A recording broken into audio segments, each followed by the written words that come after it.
Management of Cooperative Society.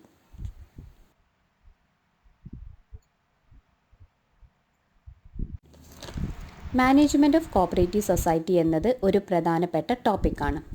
CSEB exam, corporation related PSC exam, corporation specialised degree exams ഇവയിൽ എല്ലാം തന്നെ ഈ ടോപ്പിക്കിൽ നിന്ന് ഒരുപാട് ക്വസ്റ്റ്യൻസ് വരാറുണ്ട്.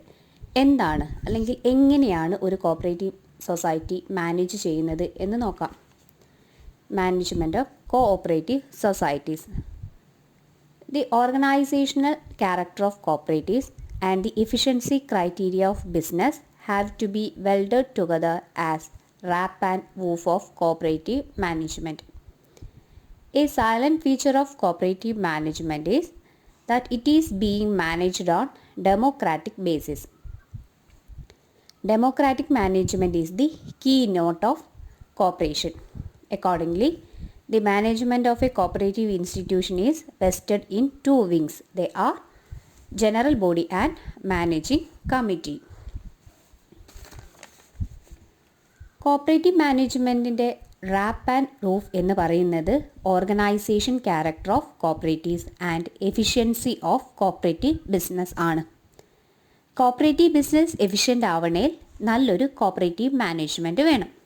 അത് എല്ലാ കേസിലും അങ്ങനെ തന്നെയാണ്. ഏതൊരു ബിസിനസ്സും എഫിഷ്യൻ്റ് ആവണമെങ്കിൽ അവിടെ നല്ലൊരു മാനേജ്മെൻറ്റ് ഉണ്ടായിരിക്കണം. അതുപോലെ തന്നെയാണ് കോപ്പറേറ്റീവ് ബിസിനസ്സും. അത് എഫിഷ്യൻ്റായിട്ട് പോകണമെങ്കിൽ അവിടെ നല്ലൊരു മാനേജ്മെൻറ്റ് ഉണ്ടായിരിക്കണം. കോപ്പറേറ്റീവ് ബിസിനസ്സിൻ്റെ മാനേജ്മെൻറ്റ് എന്ന് പറയുന്നത് ഡെമോക്രാറ്റിക് ആണ്.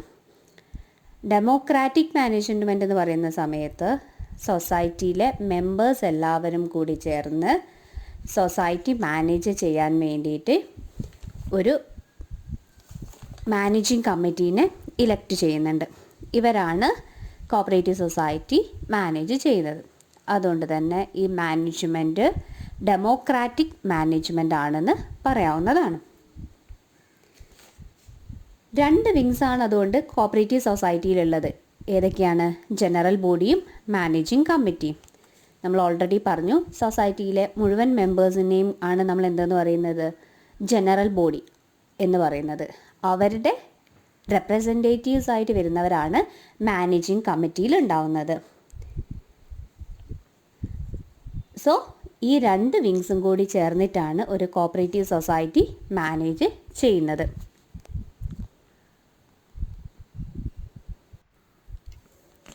സോ നമുക്ക് ഒരു കോപ്പറേറ്റീവ് സൊസൈറ്റി മാനേജ് ചെയ്യാൻ രണ്ട് വിങ്സ് ഉണ്ട് എന്ന് പറയാം. ഏതൊക്കെയാണ്? ജനറൽ ബോഡിയും managing.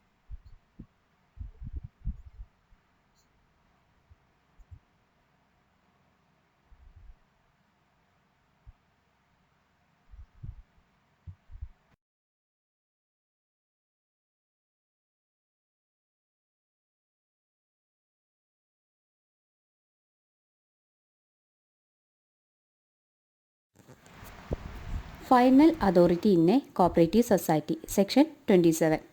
The final authority in a cooperative society shall vest in general body of members. Kerala Cooperative Society Act Section 27 ആണ് കോപ്പറേറ്റീവ് സൊസൈറ്റിയിലെ ഫൈനൽ അതോറിറ്റിയെക്കുറിച്ച് ഡിസ്കസ് ചെയ്യുന്നത്. ഈ ആക്ട് അനുസരിച്ച് ഒരു കോപ്പറേറ്റീവ് സൊസൈറ്റിയിലെ ഫൈനൽ അതോറിറ്റി എന്ന് പറയുന്നത് ജനറൽ ബോഡിയാണ്.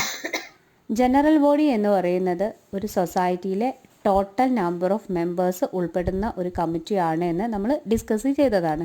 അതായത് ഒരു സൊസൈറ്റിയിൽ എത്ര മെമ്പേഴ്സ് ഉണ്ടോ അവരെല്ലാം കൂടി ഉൾപ്പെടുന്ന ഒരു ബോഡിയെയാണ് നമ്മൾ ജനറൽ ബോഡി എന്ന് പറയുന്നത്. ഈ ജനറൽ ബോഡിക്കാണ് ഒരു സൊസൈറ്റിയിൽ ഫൈനൽ അതോറിറ്റിയും ഉള്ളത്. അപ്പോൾ ഇവിടെ ഓർക്കേണ്ട കാര്യം, ഒരു സൊസൈറ്റിയിൽ ഫൈനൽ അതോറിറ്റി ജനറൽ ബോഡിക്കാണ്.